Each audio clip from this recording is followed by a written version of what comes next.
Hi there, Doug Stillman with IT Creations. Today I have the HPE ProLiant Compute DL380 Gen12. I think the name kind of speaks for itself. This thing is used for computing. I mean, what else would it be used for? It's a server. The system supports Intel Xeon 6 scalable processors, either those with P cores or E cores, plus up to 8 NVIDIA L4 Ada Lovelace GPUs. There's also an option for direct liquid cooling. If you like our channel, then hit that subscribe button. Let's begin.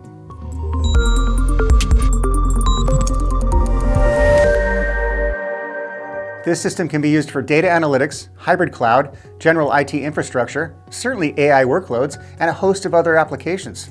So what's the difference between the Compute DL380 Gen12 and the previous generation DL380 Gen11?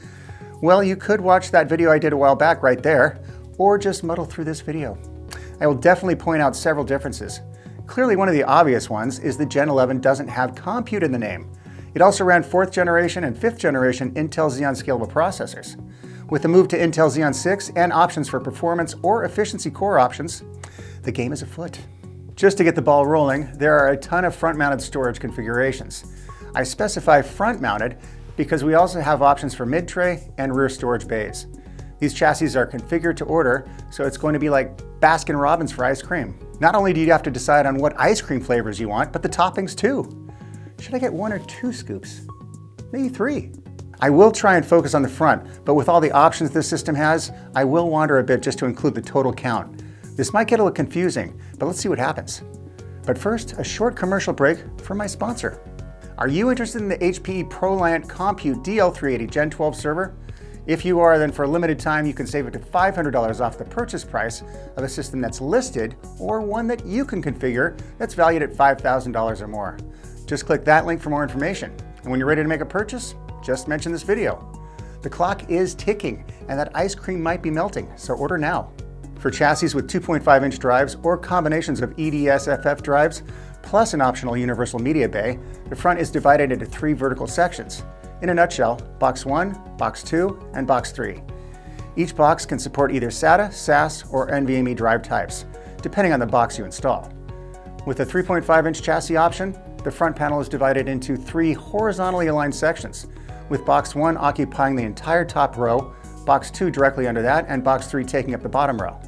And now, the breakdown. 24 SFF bays, which includes the option for 6 in back, one with universal media bay and one without.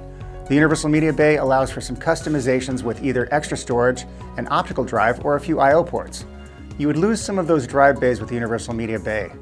Another 3 vertical bay format can include up to 36 EDSFF bays with 12 EDSFF drives mounted in each of the 3 drive cages. You can also go with just 1 or 2 of those drive boxes outfitted with drives, or none at all for strictly compute, memory, and potentially GPU access using a high-speed network communications card. Another 16-bay EDSFF option includes 2 SFF drive bays in the rear of the chassis. Another with the vertical 3-bay breakdown, this one can have 8 SFF drive bays, an optional universal media bay with optical disk drive, DisplayPort, 2 USB 3.2 Gen 1 ports, and 2 SFF drives. Box 2 on this configuration can be outfitted with 8 SFF drives. For some serious customization, you could install an optional multi-purpose cage with 4 EDSFF drives, an NS204i-U module that supports dual M.2 drives, and a mirror RAID to boot the system. Lastly, a primary and secondary OCP card slot for upfront network communications mounted vertically. Lots of options there for ports and connection speeds too. Box 3 can also support 8 SFF drive bays, and that seems to be about it. For the 3.5-inch bay chassis, there are basically 2 main options, one with 8 bays and one with 12 bays. Allegedly, the 8-bay chassis cannot be upgraded to 12 LFF bays in the field. The 8-bay chassis supports a universal media bay with 2 optional SFF drive bays on the upper left. Optional optical disk drive to the right, which comes with an optional display port. Your storage choices will also affect the type and number of fans installed, either a standard fan kit or high-performance fan kit. The control panel offers a power on standby button with integrated LED, health LED, NIC status LED, and a unit identification button with LED. Beside those, a USB 3.2 Gen 1 port with a USB-C ILO port above to access the integrated lights out management microcontroller. With that ILO port, you can plug in and access logs and manage the system directly, in band or out of band. For additional management, HPE offers an optional System Insight Display, or SID. It mounts on the right-hand side next to the control panel. A diagrammatic representation of the system board has LED lights to represent power supplies, PCIe risers, temperature, processors, DIMM slots, and fans. It's spring-loaded and pops out to help quickly diagnose potential problems. Around the back, there are two PSUs side by side on the right. A panel in the upper right above the PSUs can be configured with an optional NS204i-U boot device. It's the same as the one I mentioned that you can install on the front. You just need to decide if you want it in the front or the back, or don't want it at all. It seems pretty handy though.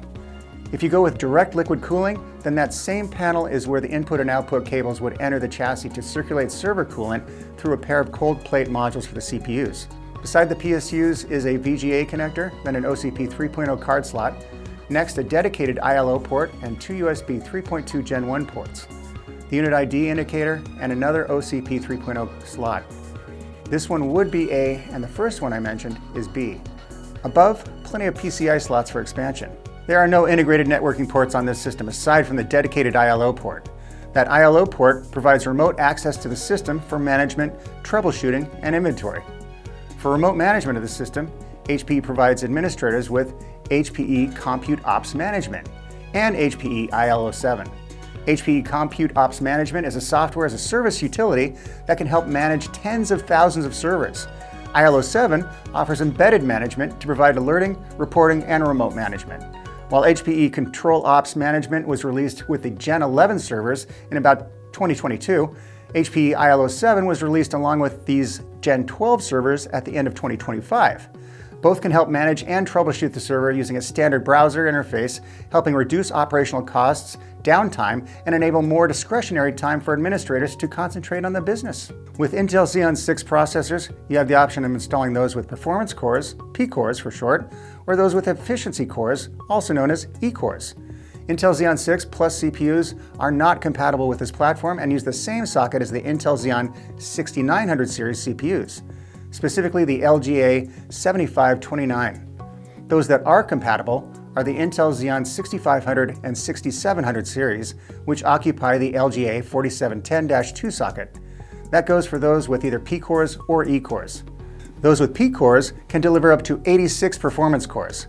Depending on your choice of processor, memory speeds of up to 6400 megatransfers per second are supported with 1 DIMM per channel, or up to 5200 megatransfers per second with 2 DIMMs per channel. Some CPUs with E-cores will only provide 5600 megatransfers per second with 1 DIMM per channel. Only DDR5 memory modules are supported. You have a lot of options with the PCIe risers too. There's the primary, secondary, and tertiary risers, and you can only have one of each. You also have the option of either the front-mounted OCP networking card slots or those mounted in the rear of the chassis, not both. If you want the front-mounted OCP slots, then those can only be outfitted with networking cards. Those in back can support either networking cards or OROC storage controllers. OROC refers to Open Compute Project RAID on Chip, basically a compact, dedicated hardware RAID controller. HPE also refers to these as Type O storage controllers. Using a full-height, full-length PCI slot with by-16 link width can be used to support up to 3 double-wide GPUs. GPUs are limited to a power cap of 450 watts. If you do install up to 3 double-wide GPUs, you will need the GPU Cooling Upgrade Enablement Kit, which includes 6 additional fans and air baffles, also high-performance heatsinks or direct liquid cooling modules. Just so you know, there are limitations on CPU TDP and ambient room temperature as well. Interestingly, the NVIDIA RTX Pro 6000 Blackwell Server Edition with 96 gigabytes of GDDR7 memory features a maximum power draw of 600 watts. However, the thermal design power rating on this card is highly configurable with a range between 400 watts to 600 watts, so basically doable. Perfect for server systems like this one that can't handle that maximum power rating. Another little tidbit on this card, it is dependent on the power cable used to connect to the server board. In this case, it probably has a cable that is limited to 450 watts of power. This particular card is good for data centers running massive language models, scientific computing tasks, AI applications like deep learning, and multi-model generative AI workflows. And that is hardly that on the HPE ProLiant Compute DL380 Gen12. As I said, a lot of options on this system. It's highly configurable to your specific business needs and can support a vast swath of workloads. If you have any questions on this system or any other, post them in the comments section below. You can also contact one of our sales guys at IT Creations. If you're looking for something else, try IT Creations, itcreations.com. Until next time, I'm Doug Stuman, and thanks for watching.